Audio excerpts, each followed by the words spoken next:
Good morning, friends. First of all, I warmly welcomes all of you in today's lecture, which is based on the topic stereochemistry. It is the first unit from chemistry paper number 8,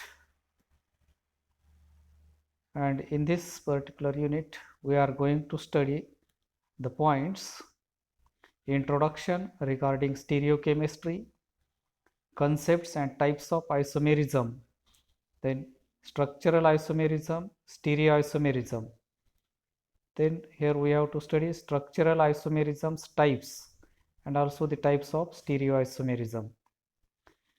And then optical isomerism and the various definitions that are helpful to understand the concept optical isomerism, like asymmetric carbon atom, chiral center, etc. Then we have to study optical activity and various definition to understand this concept, like plane polarized light, dextro and LiHo forms, racemic mixture, elements of symmetry like plane, center and axis of symmetry. Then we have to study here concept of enantiomers and concept of distereoisomers, racemic modification, resolution, Weldon inversion, and remaining points that are to be covered in the next video. Now let us see, first of all, what is stereochemistry.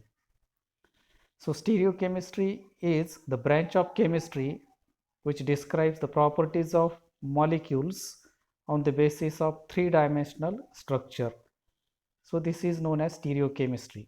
So stereochemistry is the branch of chemistry which describes the properties of molecules on the basis of their three-dimensional structure, like this one. This is the three-dimensional structure of the molecule, and the branch of chemistry which involves the study of the properties of molecules on the basis of three-dimensional structure of the molecule.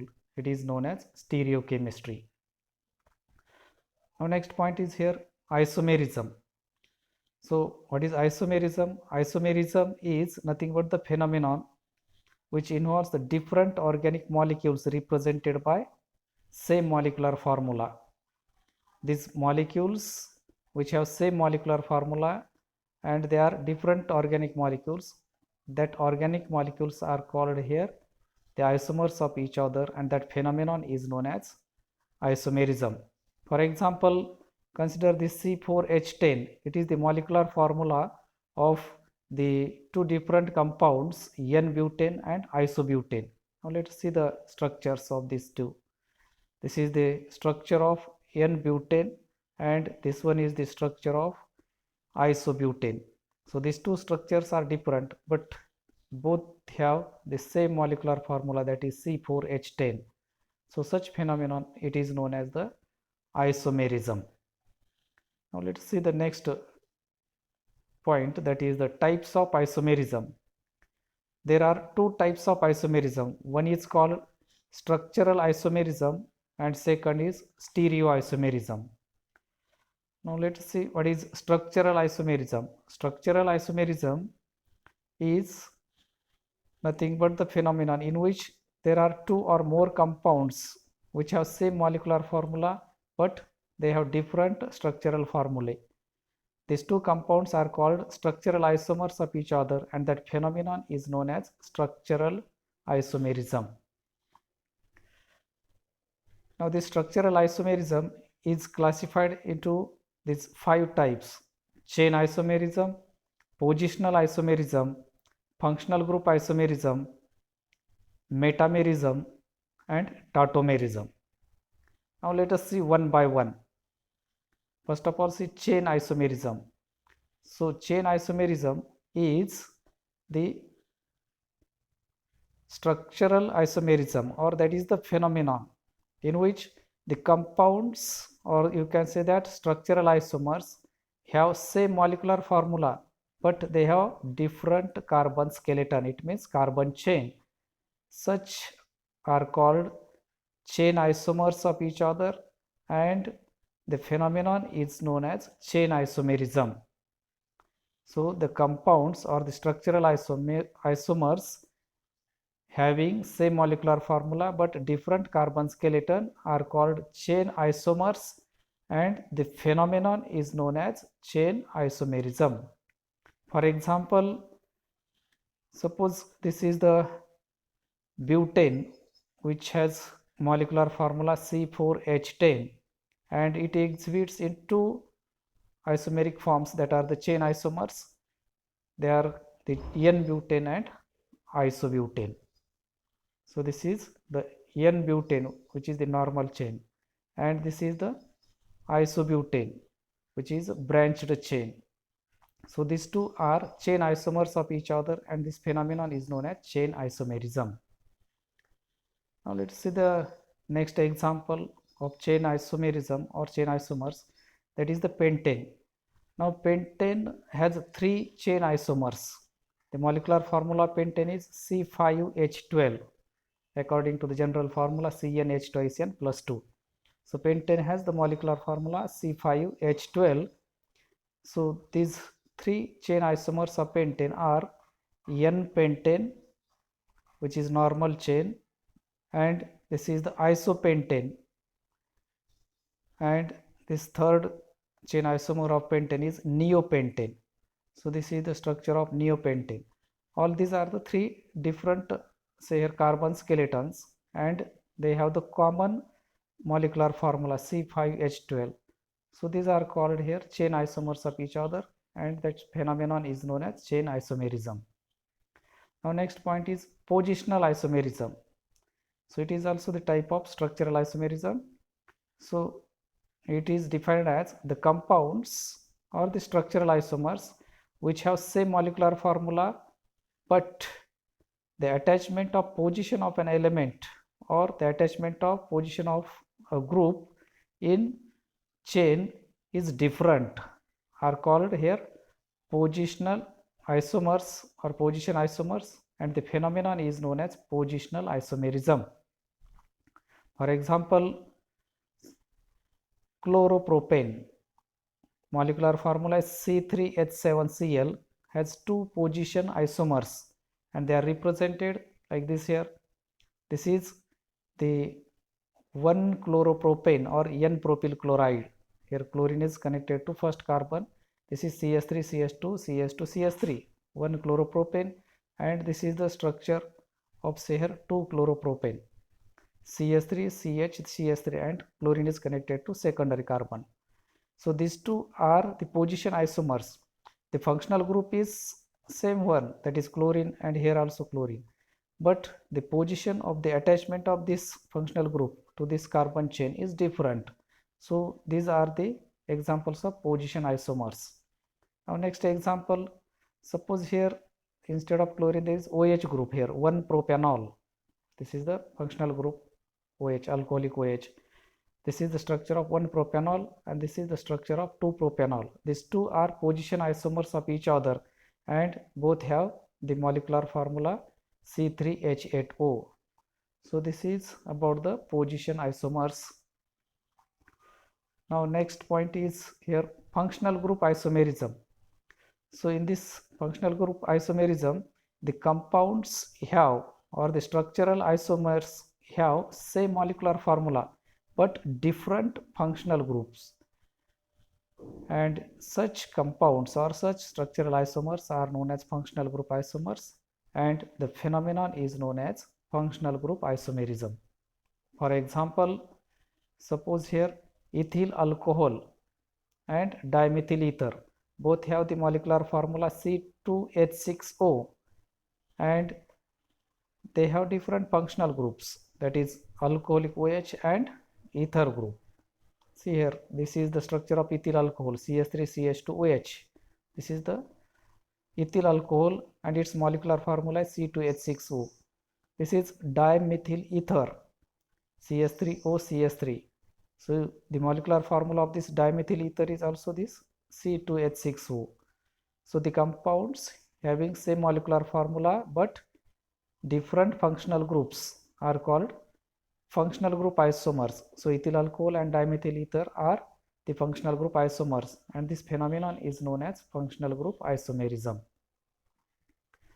Now next point, or sorry, next example of this functional group isomer is here propanol and 2-propanone. Means one is aldehyde and one is ketone, and both have the molecular formula C3H6O. Let us see the structures. Propanol is represented by this structural formula CH3 CH2 CHO. This is the propanol, means it is aldehyde functional group here, and this is CH3 COCH3. It is 2-propanone, or commonly known as acetone, and both have the same molecular formula C3H6O, but their functional groups are different. So this propanol and 2-propanone are the functional group isomers of each other. Now next point is here metamerism. So metamerism is nothing but here the compounds or the structural isomers which have same molecular formula, but there is unequal distribution of carbon atoms on either side of the functional group are called metamers, and the phenomenon is known as metamerism, and this metamers belongs to the same homologous series. Now let us see the examples of metamers. First example is here diethyl ether and methyl propyl ether. Both have the molecular formula C4H10O. These two are the metamers of each other. See here, this is the structure of diethyl ether, CH3CH2O, then CH2CH3. Whereas the structure of methyl propyl ether is CH3O, then CH2CH2CH3. So here the functional group is ether, and here is CH2CH3 and here CH2CH3, means ethyl groups on either side of this ether linkage. And here to the left hand side of this ether linkage one CH3, and here is CH2CH2CH3, means there is unequal distribution of carbon skeleton on either side of the functional group.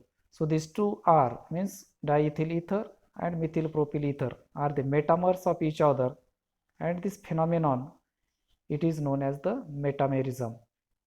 Now let us suppose next example, diethylamine and methyl propylamine, means instead of ether here is the amine linkage or amine group. Both have here molecular formula C4H11N, and these two are the metamers of each other. Let us see the structures. This is the structure of diethylamine, CH3CH2, then NH CH2CH3, diethylamine, and this is the structure of methyl propylamine. Here CH3NH, then CH2CH2CH3. So these two are the metamers of each other, and the phenomenon, it is known as metamerism. Now let us suppose here next point is tautomerism. So there are various definitions for the tautomerism. First one is, it is a special type of functional isomerism, or you can say that functional group isomerism, in which isomers are in dynamic equilibrium. You can say that dynamic, it means forceful or energetic equilibrium with each other. So it is known as the tautomerism. Or another definition for this tautomerism is an isomerism in which two forms of the compound exist simultaneously as an equilibrium mixture, is known as tautomerism. Means the phenomenon in which an isomerism, in which the compounds exist simultaneously, two different compounds or two forms of the compounds exist simultaneously as an equilibrium mixture, is called tautomerism. Or here next definition, which is very easy to understand, what is tautomerism. So according to this definition, when two structural isomers are mutually interconvertible and exist in dynamic equilibrium, they are called tautomers, and the phenomenon is known as tautomerism. Means one form of compound can be converted into other form, or they are mutually interconvertible and they exist in dynamic equilibrium, and that phenomenon is known as tautomerism. And the two compounds or two structures, they are known as the tautomers of each other. Now let us see the example of tautomers and tautomerism. Ethyl acetoacetate. It is an equilibrium mixture of the two forms, that is keto form and enol form.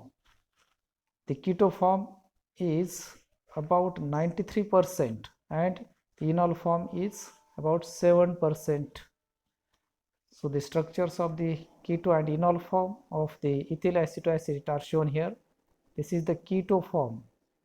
This is the ketonic form of ethyl acetoacetate, which was assigned by Guthar in 1863, and this is the enol form, which was discovered later on, say after 2 years later, and it is the enol form of ethyl acetoacetate, which was assigned by Franklin and Dufay in 1865.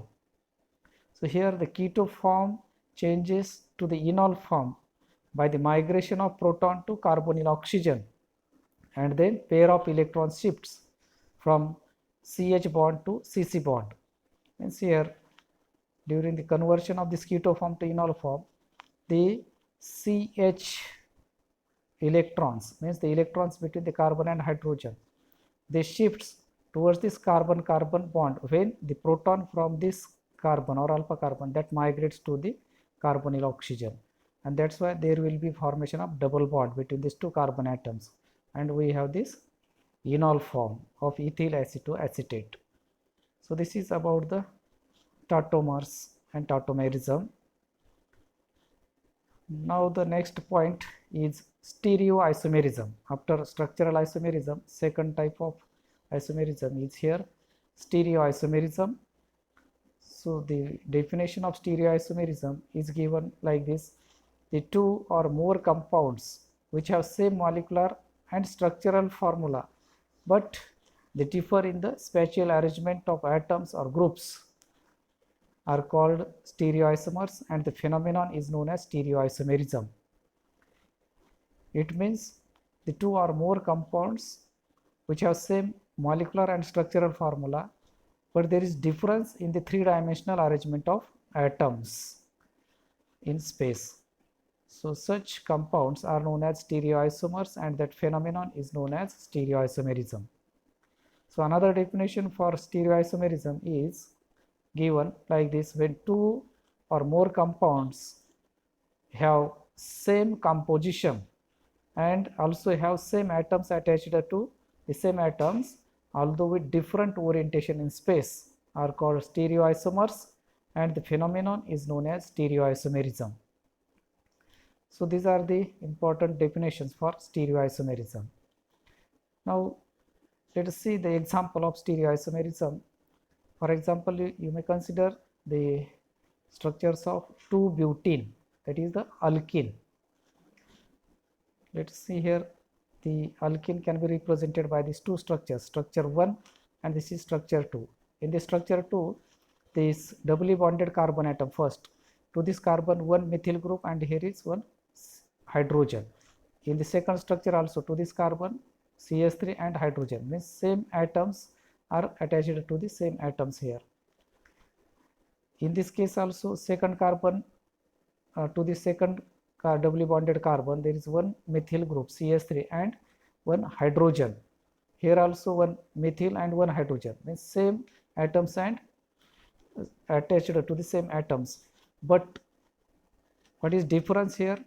In this first case, both the CH3 groups lie on one side of this carbon-carbon double bond, whereas in this second structure, the CH3 and the CH3, they lie on opposite side of the carbon-carbon double bond. So this is the main difference, and such phenomenon, it is known as the stereoisomerism. Now this stereoisomerism is of two types.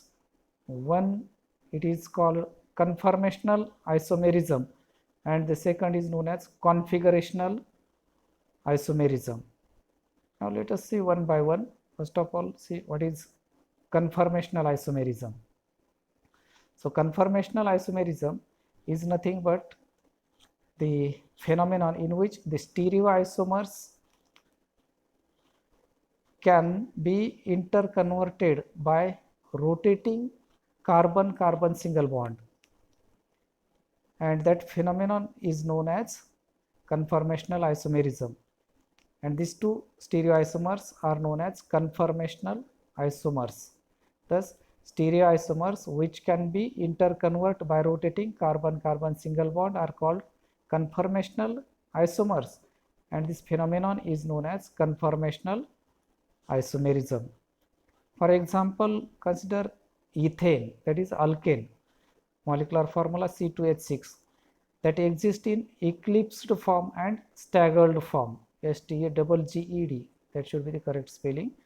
There is one G is missed. Now let us see the structures of the ethane molecule. This is C2H6, 3 hydrogen, first, second, third, 3 hydrogen atoms. This is the carbon and this is next carbon, and the 3 hydrogen atoms are connected to this one. This is the eclipsed form, means one hydrogen that is hide exactly behind the other. That can also be represented like this. This is the hydrogen connected to first carbon, and this is the second hydrogen connected to next carbon of ethane molecule, and they are exactly, say here, one behind the other. But when this carbon-carbon bond that is rotated through certain degree, like 60 degree, then we got this second structure which is called here staggered form of ethane molecule, and here all the hydrogen atoms can be easily seen. So this particular structure, it is called here staggered form of ethane molecule. So this is nothing but the conformational isomerism. So conformational isomerism is the phenomenon in which the stereoisomers can be interconverted by rotating a carbon-carbon single bond. Now let's see the second type. It is the configurational isomerism. So in configurational isomerism, the stereoisomers cannot interconvert under normal conditions by rotating carbon-carbon single bond, but the interconversion is possible only by breaking bonds. So this particular phenomenon is known as configurational isomerism, and that stereoisomers are known as configurational isomers. So the configurational isomers are nothing but the stereoisomers which cannot be interconverted by rotating carbon-carbon single bond normally, and their interconversion is possible only by breaking the carbon-carbon bond. So such phenomenon, it is known as the configurational isomerism. And there are two types of configurational isomerisms, that are the optical isomerism and geometrical isomerism. Now let us see first of all optical isomerism, which is also known as enantiomerism. To understand this concept, optical isomerism, we have to know various definitions that are related to this optical isomerism. Now see here, first of all, see asymmetric carbon, or which is also known as chiral carbon atom. What is chiral carbon atom or asymmetric carbon atom? It is a carbon atom which is bonded to 4 different monovalent atoms or 4 different monovalent groups. It's called as an asymmetric carbon atom, or it is also known as chiral carbon atom. Let us see, for example, bromochloroiodomethane. So this is the structure of bromochloroiodomethane. So to this carbon, one bromine is connected, one hydrogen, one iodine, and one chlorine. So all these are the 4 different monovalent atoms connected to this carbon atom. So it is the chiral carbon, or which is known as asymmetric carbon, and it is denoted by a symbol asterisk, this one. This is the second example, which is glyceric acid. Here also to this carbon, one hydrogen, carboxyl group, hydroxyl group, and the CH2OH group. So these are the 4 different monovalent groups are connected to this carbon. So it is the asymmetric carbon atom. Now next point, it is plane polarized light. So to know this plane polarized light, first of all we must know what is ordinary light. Ordinary light is the light which consists of the rays of different wavelengths and they vibrates in all planes perpendicular to the direction of propagation of wave. So that is nothing but the multicolor light, which is known as ordinary light. Then we must know what is monochromatic light. So monochromatic light is the light of single color. Mono means single and chrome means color. So that is the light of single color, and that consists of the rays of single wavelength and that vibrates in all planes perpendicular to the direction of propagation of wave. That is known as the monochromatic light. And then we have to know this plane polarized light. In short, it is denoted by this letters PPL, means plane polarized light, and it is defined as the light or the rays of light which vibrates in only one plane, which is perpendicular to the direction of propagation of wave. That is known as plane polarized light, and it can be prepared by this method. This is the ordinary light, that is the multicolor light. It is allowed to pass through the Nicol prism. Then the transmitted light that vibrates in only one plane, which is perpendicular to the direction of propagation of wave. So this is called plane polarized light, and it is the example of also here monochromatic, means there is the rays that are of the single wavelengths. So this is plane polarized light. So it is nothing but the light which vibrates in only one plane perpendicular to the direction of propagation of wave. So it is a plane polarized light, and when this plane polarized light is allowed to pass through the solution of the compound that contains chiral carbon atom, then this plane polarized light, when transmits or emerging out from that solution, then this plane polarized light may be rotated through certain angle, either in clockwise direction or in anti-clockwise direction. So when this plane polarized light is rotated through certain angle after passing through the solution of optically active compound, so that particular property of the compound, it is known as optical activity.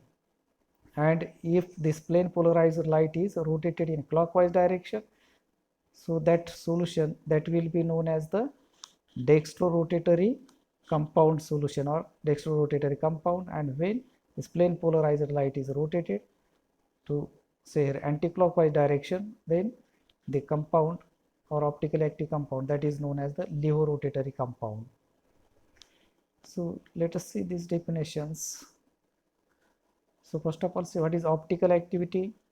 So I have already told that the property of the substance which rotates the plane of plane polarized light through certain angle, it is called optical activity, and the phenomenon is known as optical isomerism. Let us see here. This is the plane polarized light, and this plane polarized light is passed through a solution. This is the solution of dextroglucose or D-glucose. Then the transmitted light, that is rotated through certain angle in clockwise direction or through certain angle in anti-clockwise direction. That depends upon the type of solution or type of the optically active compound taken in this particular tube. So the angle of rotation, it is measured with the help of instrument which is known as polarimeter. Now let us see here the dextroform. What is dextroform? That is nothing but the substance which rotate the plane of plane polarized light to the right hand side. It means in clockwise direction. It's called dextroform or dextrorotatory. It is denoted by the symbol plus sign or small d letter. and the isomer that is known as dextroisomer or dextro compound, or you can say that dextroform. Next is the levoform. So levoform is nothing but the substance or optically active compound which rotate the plane of plane polarized light through certain angle to the left hand side. It means in anti-clockwise direction. So which is known as here levoform or levorotatory, and it is denoted by the letter negative sign or letter small l. So this particular isomer is known as levoisomer, or it is also known as the levoform. Then racemic modification. So this racemic modification is also known as racemic mixture. So the mixture obtained by mixing equal amounts of dextro and levoforms of same substance is called as racemic modification or racemic mixture, or it is also known as racemic form, and it is optically inactive due to external compensation.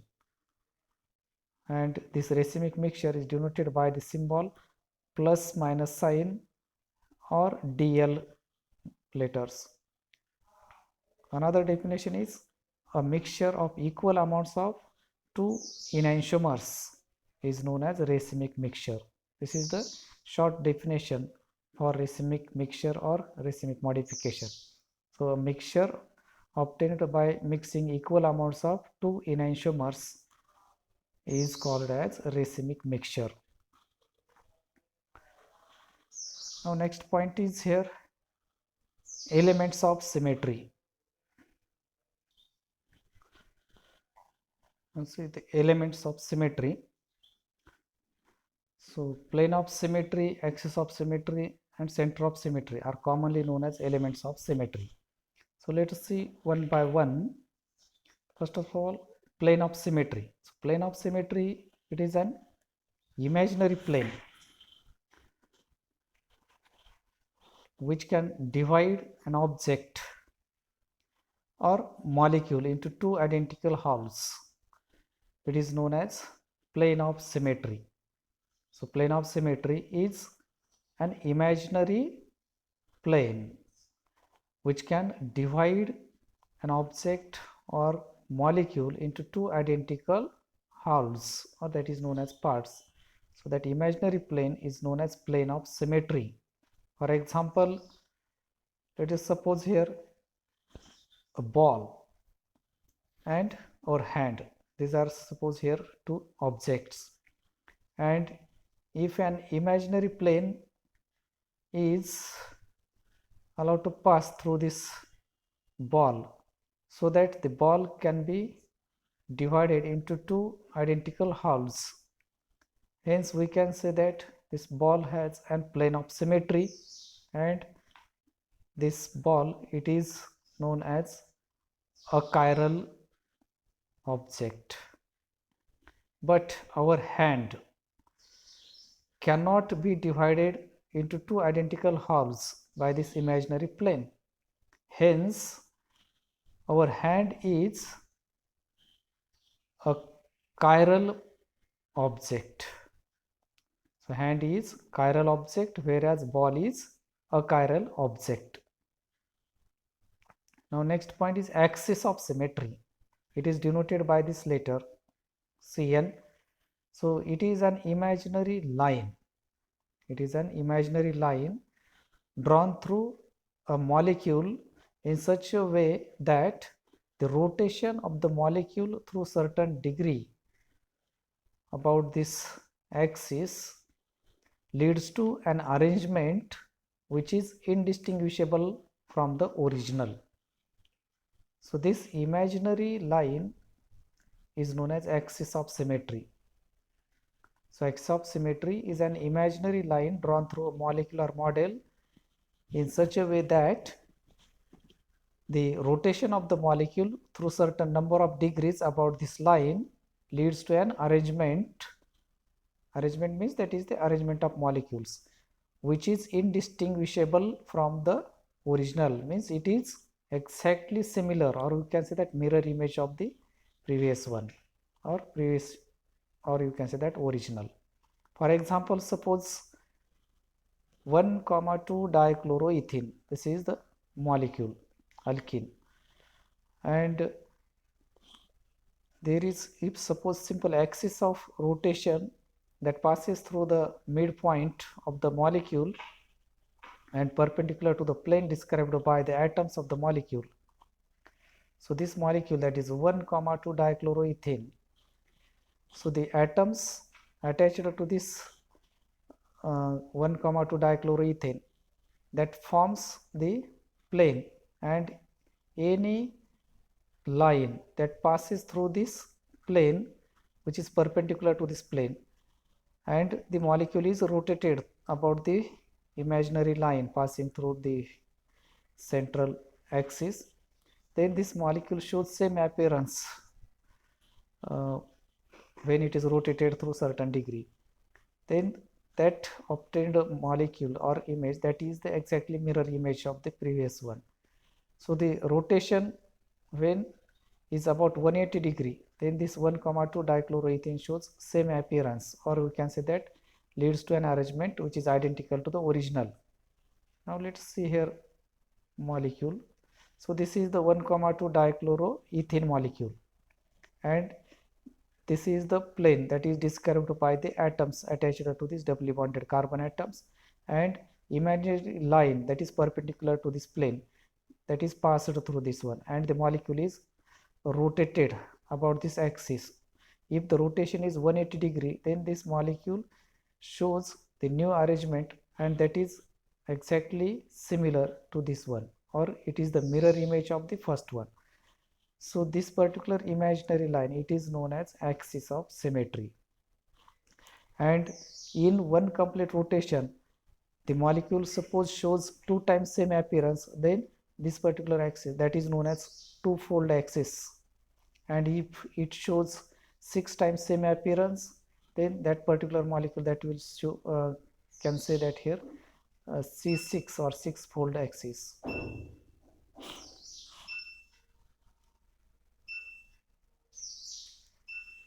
Thus the molecule, by how much angle rotated, is the foldness of the rotation. The multiplicity is designated by the formula Cn equals to 360 by theta, and here theta is the number of degrees of rotation required for superposition on the original molecule, and n indicates the number of indistinguishable arrangements shown by the molecule in one complete rotation. Simple axis of symmetry of benzene is a six-fold axis.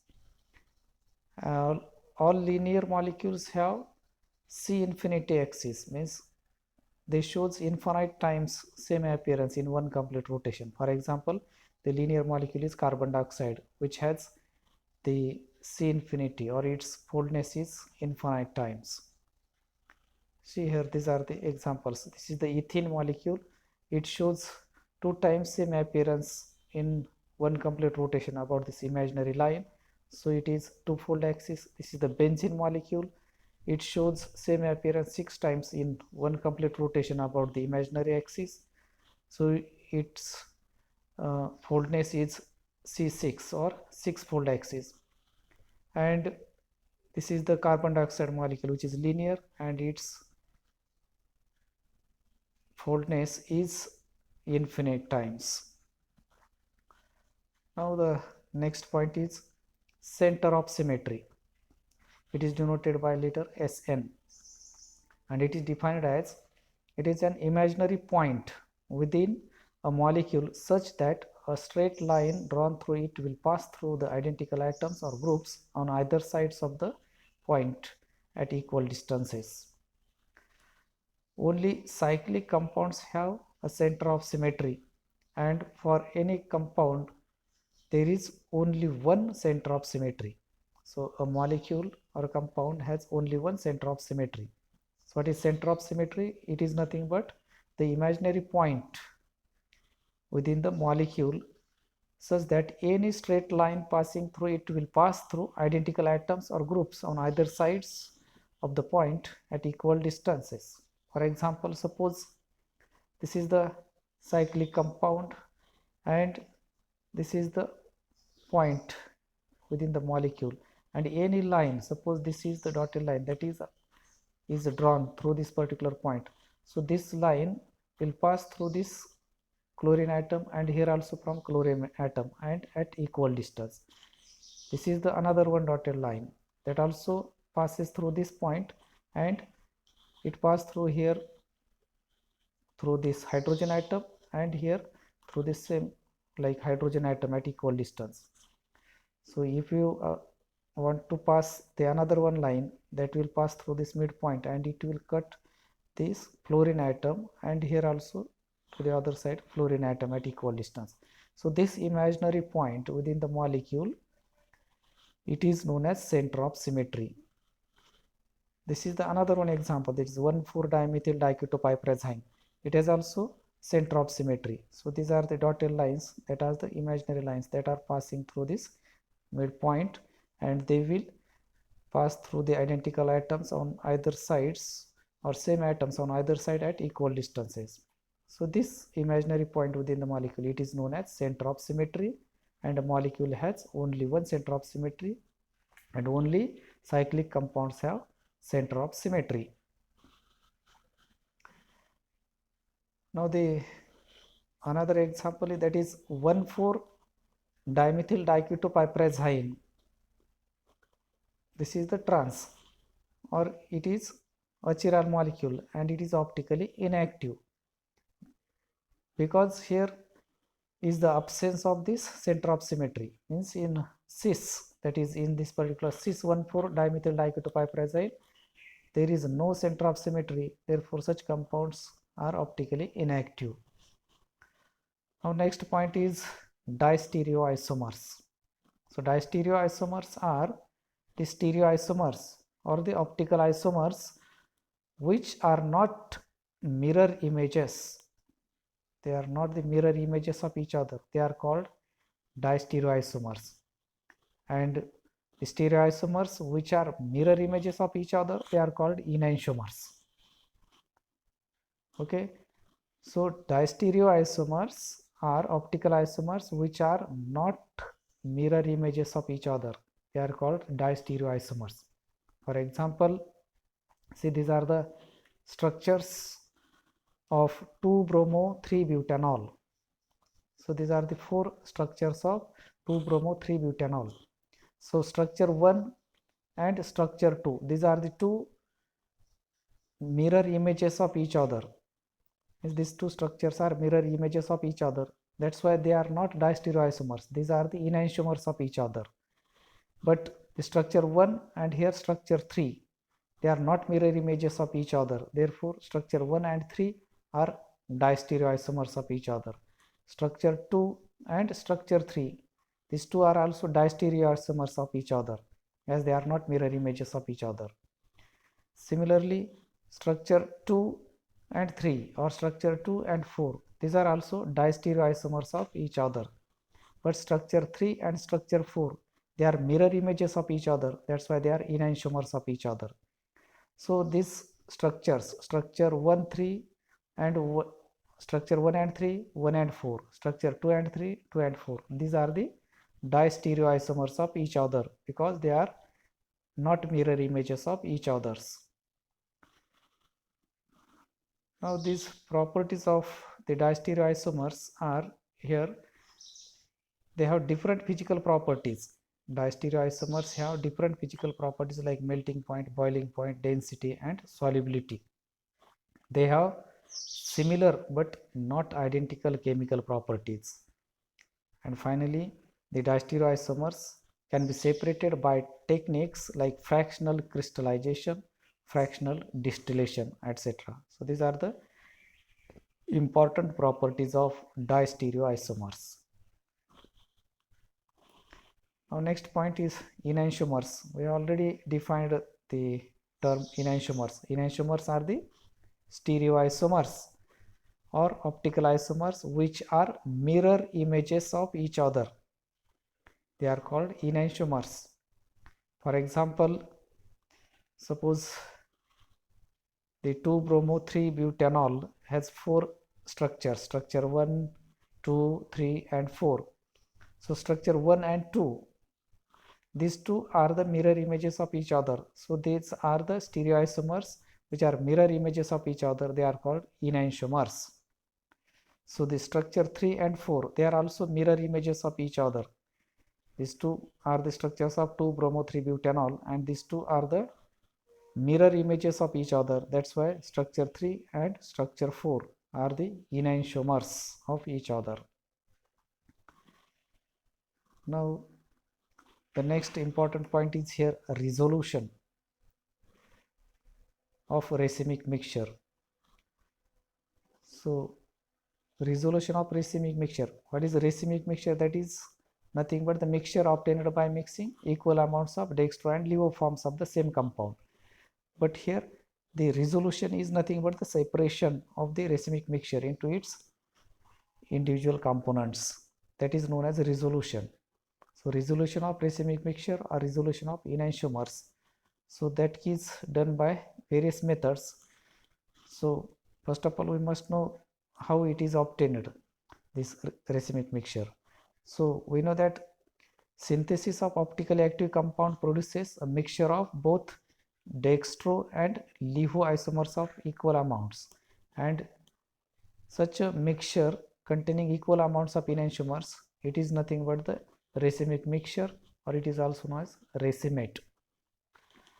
And the separation of a racemic mixture into its two optically active components like dextro and levo isomers is known as resolution. So resolution is nothing but the separation of the racemic mixture into its two optically active components, that is dextro form and levo forms, is known as resolution.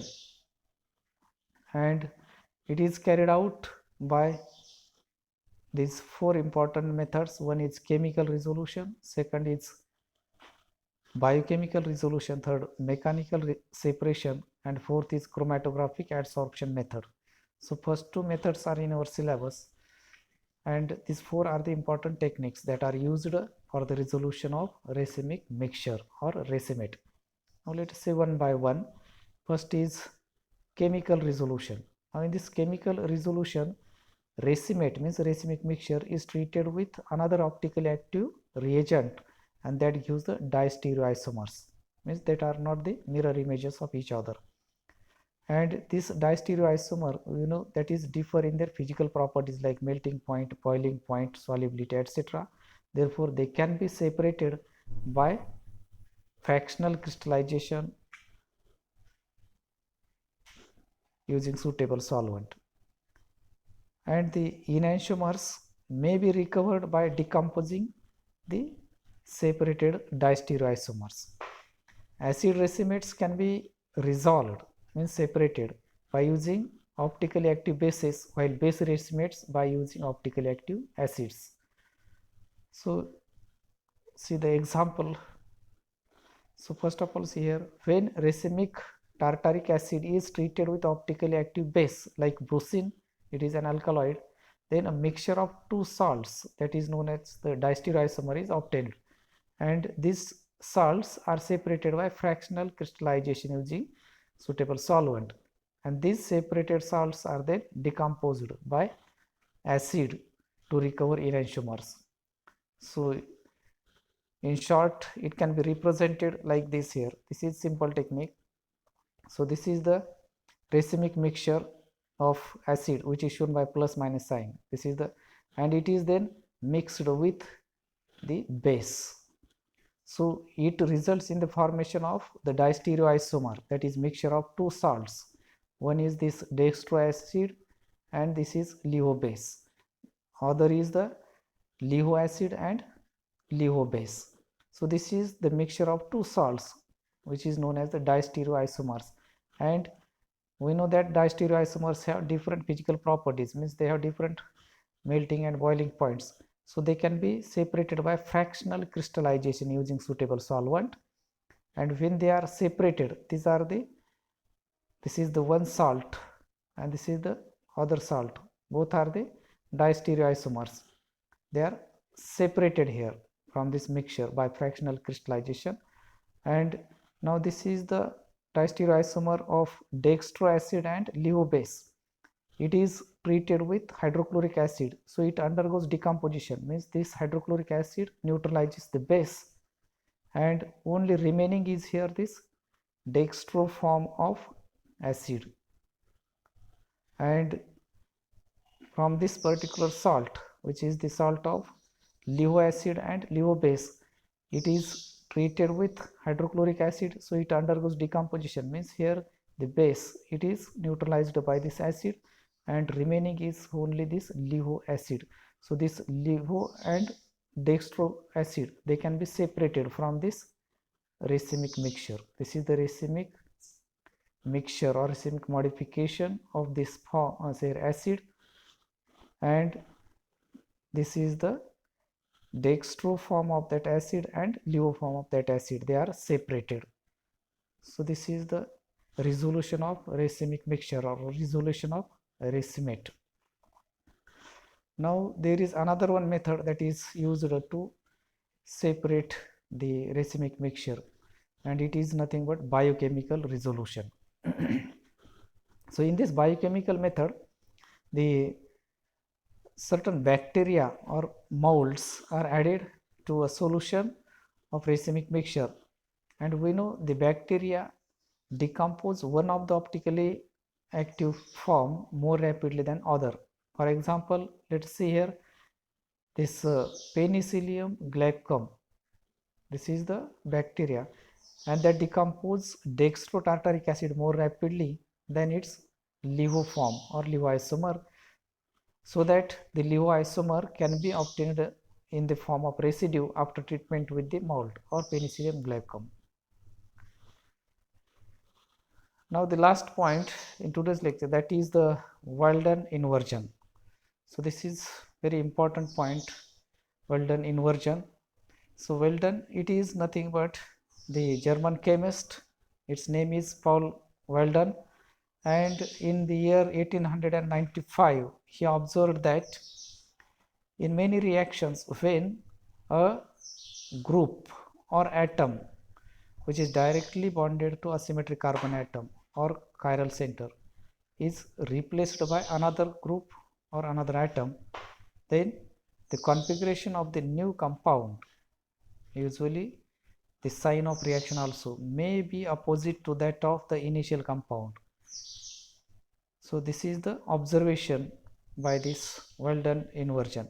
So according to him, when an atom or group of atom directly bonded to chiral center is replaced by another atom or group of atom, then the configuration of the new compound that will be opposite to that of the initial compound. And this is exactly in the SN2 reaction. We know SN2 reaction mechanism follows this particular observation. So SN2 means that is the biomolecular nucleophilic substitution reaction. So Walden inversion that occurs in the SN2 reaction. So it can be defined as here in the conversion, we can say that here inversion, the inversion of configuration of, say here, asymmetric carbon. The inversion of configuration at asymmetric carbon or chiral center during bimolecular nucleophilic substitution reaction is known as Walden inversion. And the Walden inversion has an inversion stereochemistry at the reaction center. The term Walden inversion or optical inversion is applied to any step of reaction in which the inversion of configuration occurs. The term Walden inversion refers only to the change in configuration of the molecule. As the molecule can form two enantiomers around the chiral center, Walden inversion transforms the structure of the molecule from one enantiomeric form to another enantiomeric form. So inversion of umbrella. So to understand this concept, it is very easy. That is, inversion of umbrella is similar to the concept of inversion of configuration in SN2 reaction mechanism. That is, here and conceptual analogy. SN2 mechanism occurs like that of an umbrella turning inside out. Inversion of configuration, it is nothing but the umbrella turning inside out. These two are similar one, like this one. See here, this is the normal umbrella and this is the umbrella turning inside out. So this is suppose the molecule and this one is the atom, and when it is replaced by another atom, suppose here this one is the asymmetric center or asymmetric carbon, which is known as chiral center, and this is the atom. When it is replaced by another atom, then this particular configuration, that is exactly reversed, or that is known as inversion. So this looks like an umbrella turning inside out. So another way we can represent this mechanism of Weldon inversion. So the mechanism of Weldon inversion is similar to SN2 reaction. Here the nucleophilic attack on the asymmetric carbon atom forms an intermediate product, and this is known as the adduct or transition state. The intermediate product then undergoes displacement of the leaving group, resulting in the formation of final product. Now let's see exactly the mechanism here. So this is the three-dimensional structure of, say here, and this is the asymmetric center or chiral center or asymmetric carbon atom, and this is the incoming nucleophile, which is shown here by the green color, and this is the red colored outgoing or leaving nucleophile. Initially this incoming nucleophile that attacks from backside, and when it attacks from backside it forms weak bond with this carbon. At the same time this bond, that is carbon and with the leaving nucleophile, that becomes weak, and that results in the formation of transition state. So this is the transition state. It's both the nucleophiles, incoming nucleophile or attacking nucleophile and leaving nucleophile, both are weakly bonded to this asymmetric carbon atom, and this is known as the intermediate step or transition state, and it possesses maximum energy and it has very short period, means very short life or short duration, and it undergoes decomposition or the displacement of this group occurs by this group, and we get the final product, this one, this incoming nucleophile strongly bonded to this carbon atom, and the another one leaving group that is removed or that is eliminated or that is displaced from this carbon. So this is the mechanism of Weldon inversion. So it can be explained by taking suitable example. This is 2-chlorobutane.